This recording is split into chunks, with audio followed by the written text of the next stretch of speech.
Here we are, January 24.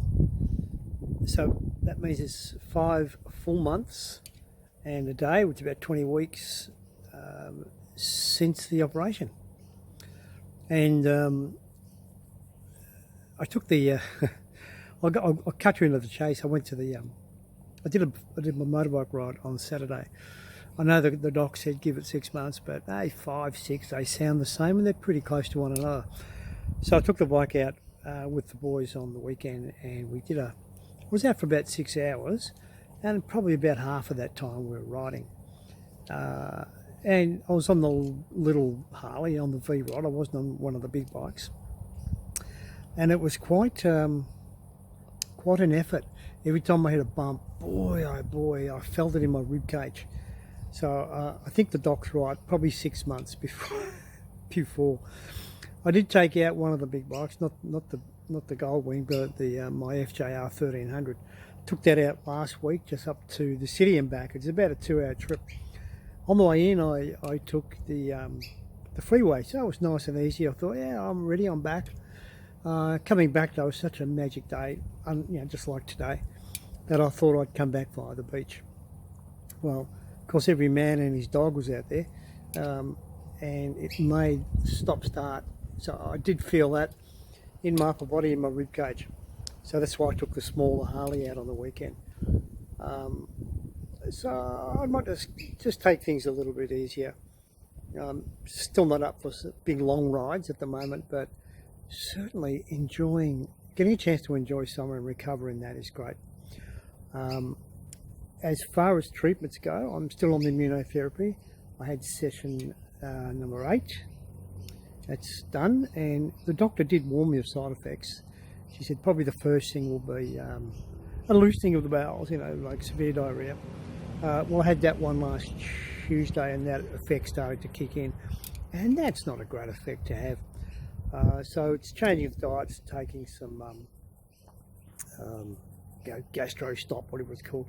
And if it continues, tomorrow she makes the call whether we move on to steroids or not. But I think that stuff's working right now. So I'm really, as you know, I'm really concerned about what goes into my body.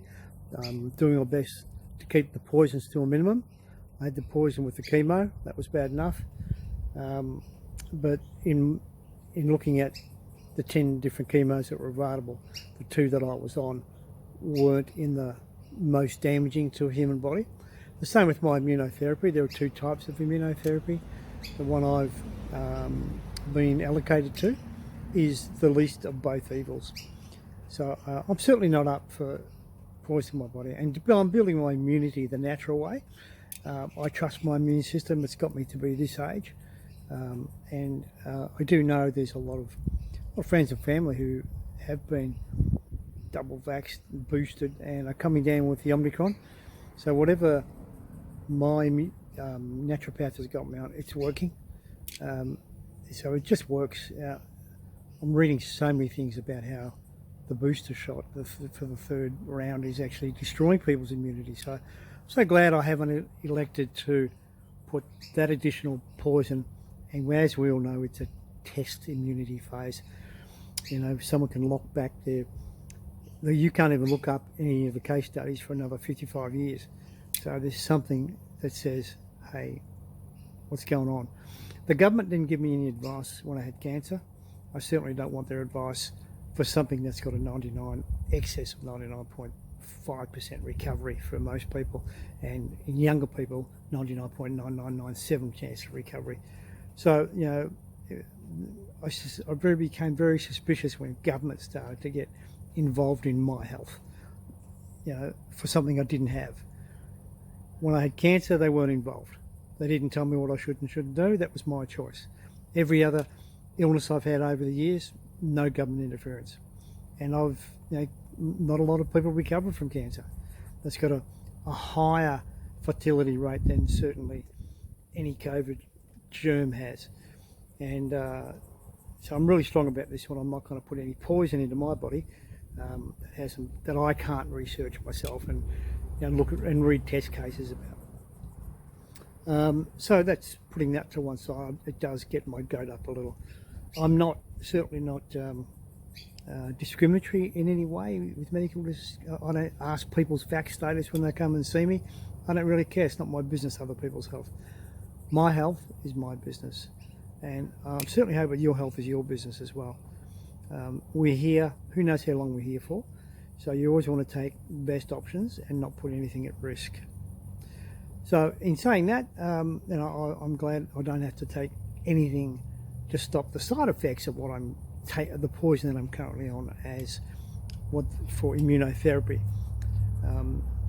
Those close to me know I did a lot of debating about whether I should take it or not take it, and a lot of research in that. So you want to be an expert in your own health and not one size fits all. There's certain chemotherapies that are just going to be, they might sustain your life a little, but they're going to contribute to the ending of it. So if ever you have to take chemo, do your own research on the ones that you've done. So we've scored another magic day. I'm doing okay. I'm scheduled to start work. Today is Monday. I'm scheduled to start work on Thursday. The Wednesday is the public holiday. I've taken these 2 days as part of my recovery process. So back to work on Thursday.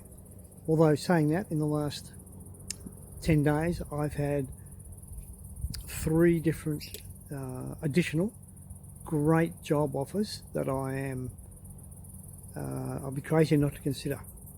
They are all amazing roles. So I've still got yet to firm up which direction I'll take, but I'll take the easy option this week, which is to start back. And if I've got a couple of days to sleep on things and work out what I want to do with the other offers. But I'll keep you informed with that. We've got some amazing opportunities coming up this year, especially in the world of assisting others to get their own power. So remember, don't get caught up in the narrative too much. Turn your TVs off. Don't believe everything you read around what pharmaceutical companies are offering right now. It was nearly, what can I say, frustrating to watch the distraction of the Australian Open, and they wouldn't let the world #1 play. That was a one-man vote. It was decided by a minister. All the legal side of things, he was allowed to play. So to be in Australia in these times, watching the Australian close, as it should be called, it's just, you've got to look beyond the narrative, and the narrative is all about what they're after. They're after massive control. So you can't comply your way out of tyranny. So there's something to think about here and there. Those that know me know that I'm not always going to go with the flow. Everyone has their own ability to make up their own minds around that, and I'm not going to discriminate either way, whether you choose to follow the narrative or not follow the narrative. Your choice. My door's always open to anyone. So if you want to know anything, please call me, drop a note at the bottom of this video, let me know what's bugging you. And if you want to know more about anything, there's plenty of free information out there on that internet. Don't look at just one side of the equation. Look at both sides. Follow the money trail, as I always say. I know this one's a bit political, but sometimes you just got to look down the camera and say, fuck it. It's what it is. Call a spade, because there's a lot of spades out there who think they're bloody teaspoons. Australia, wake up.